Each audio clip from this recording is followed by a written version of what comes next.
We're talking about hometown heroes today, and that's appropriate. We have many of them, our teachers, police officers. But today we're focusing on the firefighters. And I hope that all of you understand how important this is. I was just talking to Keigh. We see fires everywhere, but we don't recognize that many of our firemen have to volunteer to go to remote places in Texas and fight a fire that has nothing to do with them, but they understand the challenges it faces for that community. Guys, that's hero. That's hero on a massive scale. And our leader is one of the coordinators of that effort, so we should give him a hand.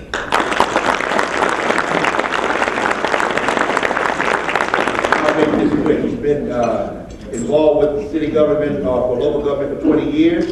Of course, he's our current fire chief. He was also a professor, has been a professor at Angelina College and the College of the Mainland. He got his BA in management from St. Edward's University in Austin. He's a licensed paramedic and all the things that you would think he needs to be. He's married to a beautiful woman named Ashley Kiplinger. Did I get that right? Kiplinger, okay.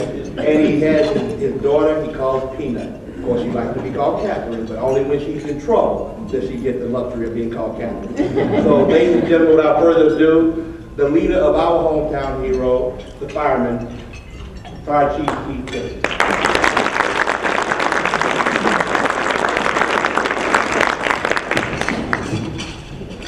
Thank you, Pierre. I'm going to have to make this shorter. I'm the shortest one here today.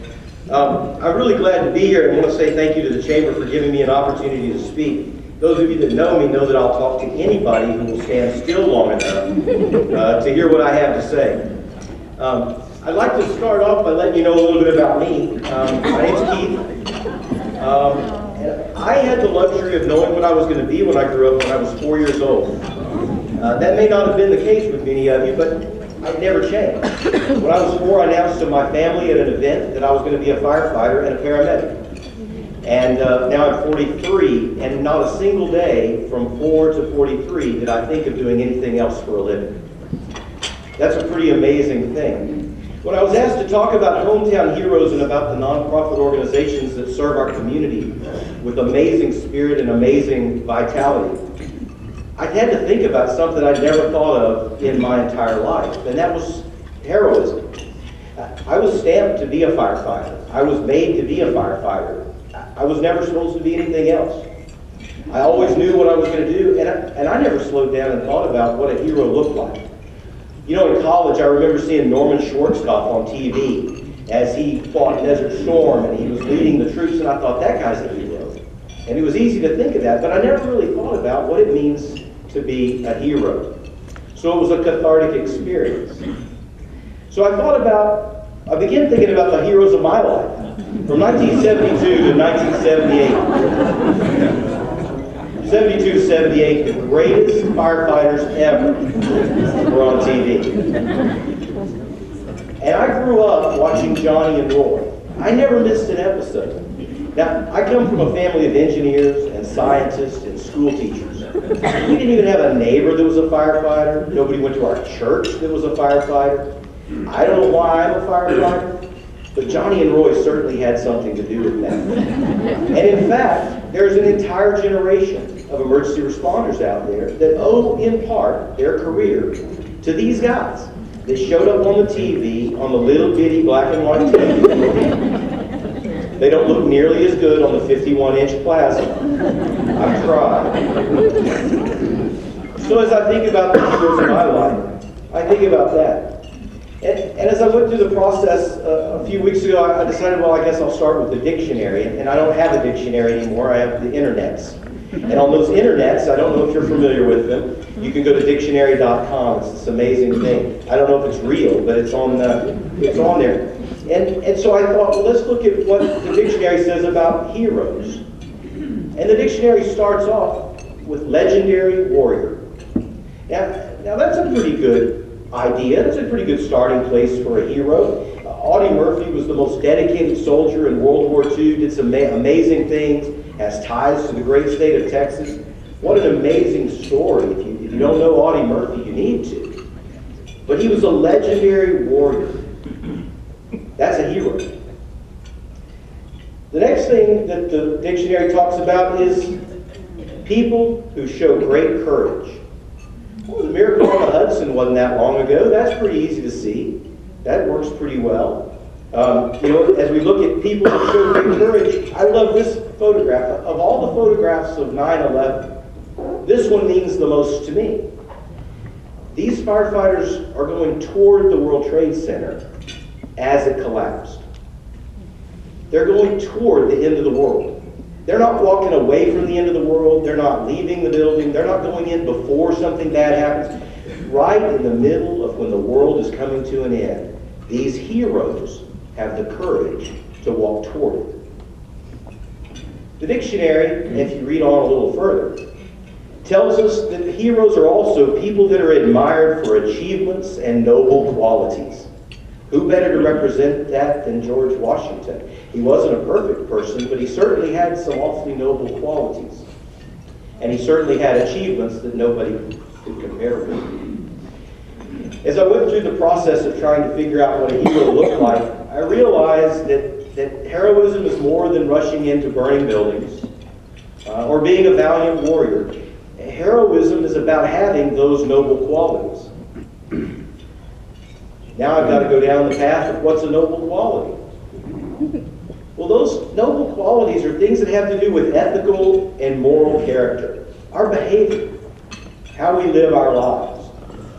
A long, long time ago, a guy named Cicero was a great philosopher and statesman in Rome. In fact, he died in about 43 BC. And in those days, people had different ideas about gods and about different things, but I think Cicero had a good idea about moral character. Cicero had a good idea about noble qualities. He said, men resemble gods in nothing so much as in doing good to their fellow creatures. What is more noble than doing good to our fellow creatures? So we come up and think about those noble qualities, those ethical and moral characters, and the way that we live our lives. The way that we live our lives. Louis Podgman, Dr. Podgman is a professor at the United States Military Academy at West Point. He teaches ethics. And he's taught there for many, many, many years, and he has some really amazing things to say, but in his lifelong study of ethics, Dr. Podgman boiled this down in a way I could understand it. I called his book Ethics for Dummies, because I could actually understand these concepts that were so difficult. But Dr. Podgman tells us what noble character and noble qualities are. He says that ethics is that which strives to promote the flourishing of rational beings, the amelioration of suffering, and the resolution of conflicts of interest. Those are the things that we should do to live ethical, moral, noble lives. As you look around the room, you're going to see tables filled with people representing organizations who, because of how they live their lives, are exhibiting ethical, moral, and noble character. Heroes. In fact, what is more noble and heroic than the services that those represented here today provide? Advocacy for those who are unable to speak for themselves. Shelter for those who have none. Safety from abuse and neglect. Aid for victims. Support for research. Assistance for those who are afflicted. Hope for those who need it. A hand up for those who are reaching. Beauty and the arts for all of us. And encouragement to help make us better people. In the fire and emergency services world, we have things that we call frequent flyers. There are people that use a disproportionate amount of services. People that call 911 a lot. About 20 some odd years ago, I called frequent flyers, and we issued them little cards, and they get points, and they can go to... Not really. But we have a number of those people, and if you work in a nonprofit group, or you have those people that use a disproportionate amount of services that often need the things that you have to offer. I'd like to tell a story about one of those frequent flyers, and we're going to call him Bill today, although that is not his real name. Bill called 911 hundreds of times. Going back to the late 90s, I remember responding to calls for Bill for chest pain and for seizures, mosquito bites, ingrown toenails, leg cramps. I can go on and on. Bill called hundreds of times. The police, the ambulance, the fire trucks. In fact, Bill was likely at many of your agencies, dozens and dozens of times. A couple of years ago, Bill died, and I went to the funeral. And at the funeral, I saw several people representing organizations that are here today at Bill's funeral. That day, I got back in the car and I thought, you know, Bill really used a lot of points from a lot of people over the years. They all came to his funeral. But that afternoon, I was at the police station and I found myself talking to Sergeant Greg South. And as I talked to Greg about going to the funeral for Bill and the fact that he had died, he told me a story. About a few years ago, when he was called to the front lobby to see Bill, and knowing that Bill needed something like every other time, he walked up to the lobby. But instead of knowing something, that day Bill reached into his pocket and pulled out a $20 bill and asked Greg to put it toward a benevolence, a community effort to raise money, to help somebody else. You see, on that day, my frequent flyer became a hero. The organizations represented here today encourage people to flourish. They ameliorate suffering. They resolve conflicts each and every day. And I admire each of you for your noble qualities. And now I have a whole new list of heroes. Thanks.